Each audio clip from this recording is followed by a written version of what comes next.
asalaamaaleykum mbokk yi ñi nga am mbégte di leen dalal ci seen xibaaru météo ci gundik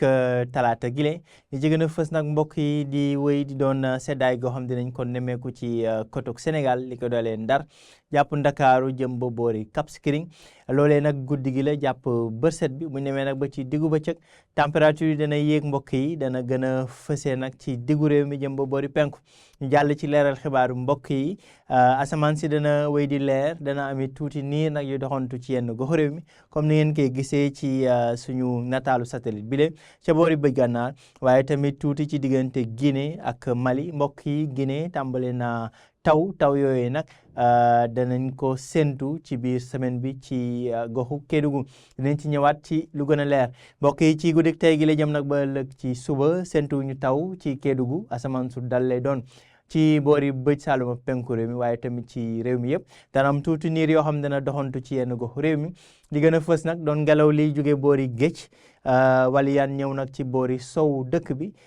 rawatina nag ca boori Ndakaaru jëm ba boori Ndar waaye tamit ca Mbuur ak Ziguinchor foofee température yi dana néew dana toll ci fukki degré ak juróom-ñeent jëm ñaar fukki degré muy température yi gën a néew ci sow dëkk bi mbokk yi température yi gën a kawe dana tàmbalee ci diggu réew mi ñaar fukki degré jëm ba ñaar fukki degré ak juróom ci diggante Bawol Sine Saalum ak boori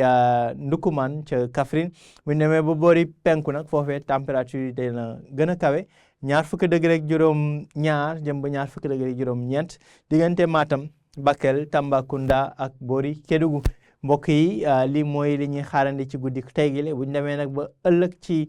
talaata bi ci diggu bëccëg yi asamaan si dana wéy di leer jant bi dana fi fës bu baax mbokk yi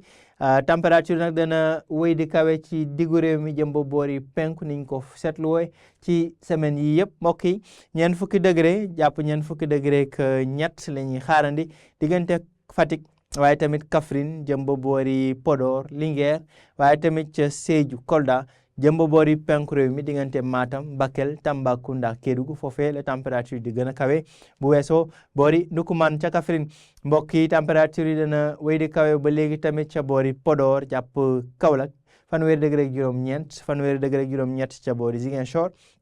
waaye bu ñu demee ca boori sow li nga xam ne moo jege géej gi foofee température dana dal ci firnde ñaar fukki degré ak juróom la ñuy séntu ca Ndakaaru fanweeri degré ca Ndar fanweeri degré ak ñaar ca Thiès waaye nag Mbuur foofee tàngaay bi dana fa desandi rawatina nag Mbuur ca biir booy weesu géej gi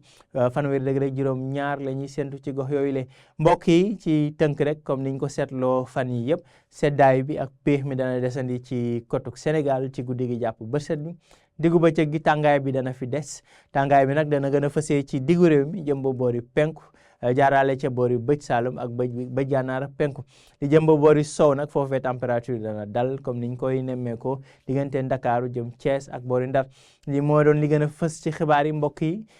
di leen jox dig daje nag ëllëg ci leen xibaaru météo ci diggante bi nag mën ngeen wéy di ñu topp ci plateforme digitale ANACIM yi mooy li nga xam ni mooy Facebook waaye tamit X Instagram YouTube www.anacim.sn jërë ngeen jëf ba ëllëg incha allah mbokk yi